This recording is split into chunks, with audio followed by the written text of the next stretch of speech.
I'm Jenna's sister. It's truly all I say. It's truly an honor to stand here tonight as her maid of honor, not only for my sister, but one of my best friends. As many of you probably know, Jenna and Chris met on eHarmony. Well, actually everybody knows, it's been brought up several times. And I think Jen would agree that I'm partly to thank for this beautiful relationship. Yes! Yeah. She told me over and over again that she was completely done with online dating and she's not doing it anymore, she's never signing up. And I kept telling her, no, you have to keep at it. You might go through a bunch of losers, but you will find her. You're welcome, Chris. Okay, so before I get sentimental, it wasn't always so great to be Jenna's sister. For countless fights, when Dad used to call us Iran and Iraq.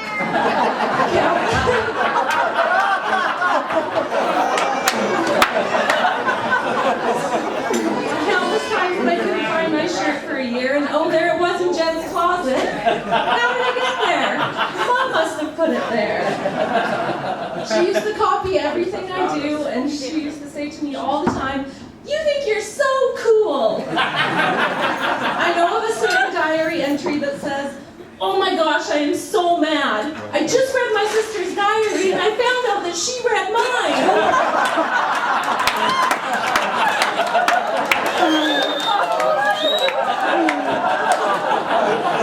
It's typical sister stuff that I don't miss, but I do cherish, as it's given us the relationship we have today.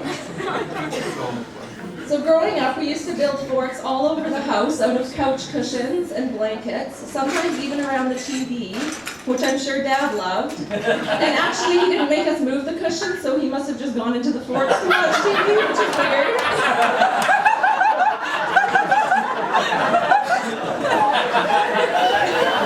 We also used to pile up the cushions at the bottom of the stairs and either jump from the top or get out sleeping bags and toboggan down the stairs. There was also a time that I told Jen to close her eyes and I was going to guide her around the house, and instead I rammed her into a bunk bed and she had to get stitches. I also ran over her once when I was just learning to ride a two-wheeler and she was on her tricycle in front of me. So I guess it wasn't always so great to be my sister either. Okay, so and at one house we lived in, we used to go up and down every single house on the street yelling, or we had a stick and a bucket, and we used to stir it and sing, "I'm making a purple stew." But I won't sing the whole thing. We used to also take our Cabbage Patch Kids, Jean and Della, for walks. Yeah! One of my favorite stories with my sister and I was when we were probably about 10 and 12. We decided we wanted to fashion some sort of telephone between our rooms. So we got out this giant green garden hose and attached tin cans to the end of it with duct tape. I'm sure Mom and Dad loved this giant garden hose running through our upstairs hallway. Anyway, this was great for some late night chat, but in the end we realized it was even better for putting one end outside Mom and Dad's door when they were in there with the door locked.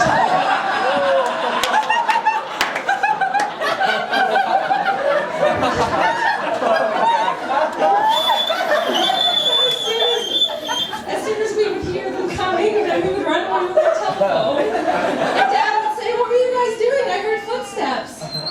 "Nothing." What some people may not know about Jen is that she can't turn down a good dare. Just a couple weeks ago, our dad and our brother Jamie paid us $10 each to get on the little horse outside the Walmart in Northland Mall, yelling, "Yee-haw! Yahoo!" To get the money, we had to be loud, and we had to do it for the whole duration of the ride. And that is not the first time my sister was paid to do something like that. Only my sister. Okay, so luckily I didn't have to worry too much about coming up with any funny and embarrassing stories since my sister provided me with one of her child. And this may not sound as funny to all of you, but I am going to read this chunk of it. And to me, I actually have had to keep it with me and read it over and over just so I could get to a point of reading it without completely laughing. So has anyone heard of Days of Our Lives? If you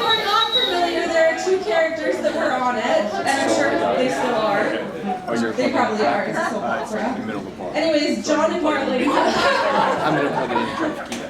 Jen was in love with John and Marlena. She had pictures of them all over her room. She recorded all of the episodes and then she would watch the John and Marlena parts over again. So I'm gonna read this part of her diary. So Jen was 11, and even though it is really funny, or to me it is, it's also really sweet because it also, even when she was 11, she wanted to find this one perfect love that she thought John and Marlena had. Even though extra John cheated on her over her. Marlena was possessed.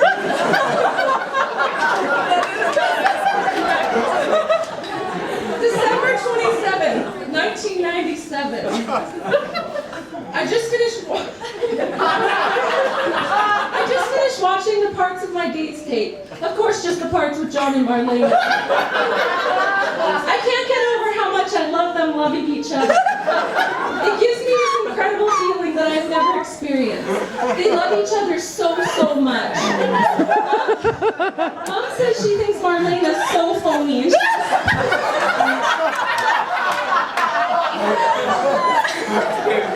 She despises John and thinks he is completely sick. And I go along with her, but I'm really lying. I hope I can find John and Marlene I have one day. They have shown me how strong love can really be. Most people would think I was crazy and obsessed, but I think it's nice because it's good to get these feelings. It makes you feel as though everything in life will be okay if you have that one woman or man who will love you. And only with his or her whole heart is your life complete. Even if you have no food, no home, no money, and no clothes. On days of our lives, John is a billionaire, but he still isn't happy without his one true love, Marlena. I love my mom and dad, but sometimes I wish John and Marlena were my parents. I would never do this, but sometimes I think I'd be better off. My parents would never get mad at me if they loved each other as immensely as John and Marlena. I can hardly do this.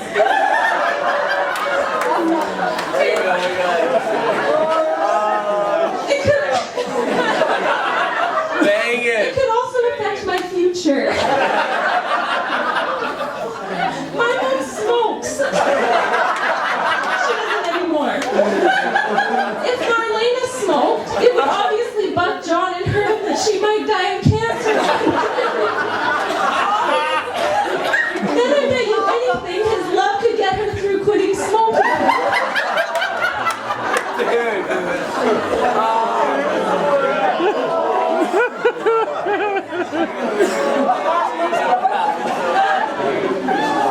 John and Marlena are all I think about. Who am I hurting?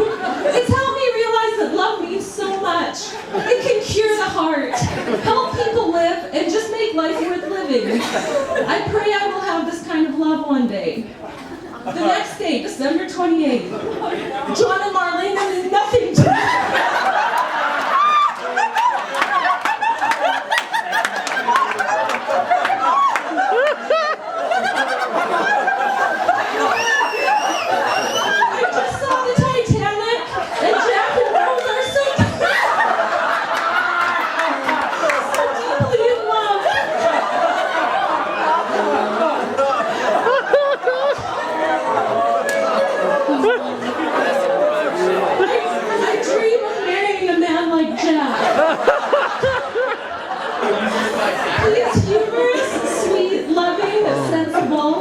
Ready to express his true feelings, and his looks help you take in what an incredible man he is. Can this incredible really marry me? Well, Jen, I think he just did.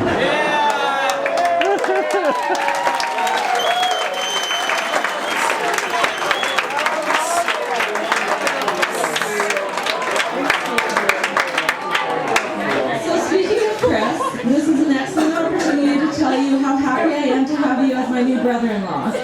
It was only a short year ago that I clearly remember telling Jen, good luck on your big date, and her later pulling up Chris's Facebook page to show me this amazing guy she'd gone out with. And as soon as I met Chris, I knew exactly what she meant. This guy was perfect for her.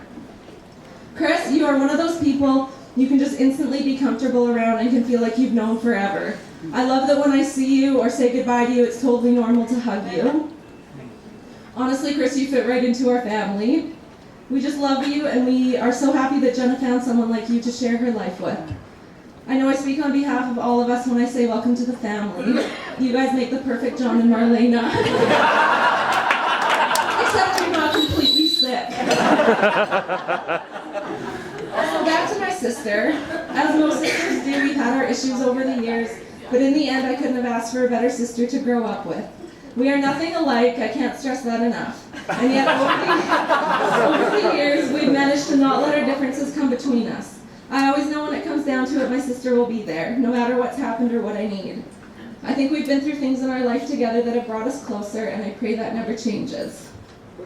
So Jen, I am so thankful not only to have you in my life, but to call you my only sister. I have seen you go through a lot in your life, and I'm so proud to stand here with you today on your wedding day. As you marry someone that I know will truly treat you the best he knows how to and love you with all of his heart. And I know you will do the same. I know you will have your struggles as you travel down the road of marriage, but I'm as sure as I can be that you guys will get through anything. Though younger than me, you are someone I look up to, someone I always laugh with, someone I can cry with, do ridiculous things with. I love you so much, and I'm so happy for you. So congrats to you both, and I love you both very much, and welcome to our family, Chris.